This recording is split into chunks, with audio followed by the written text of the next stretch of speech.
brake fluid is here. Okay, and a handy trick there, shine a flashlight in. The level's right about there. Yep, you can see it. Now, there is no visual tell for brake fluid condition. This is just checking the level.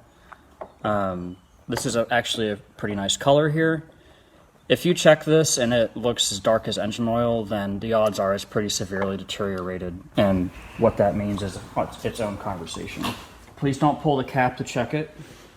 Brake fluid likes to pull water moisture out of the air, and every time you pull that cap, it gets an extra chance to do that.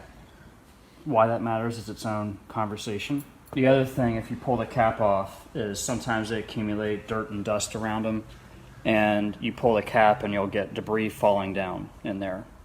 So again, just shining a flashlight through the plastic is a good trick if you can't readily tell what the level is there.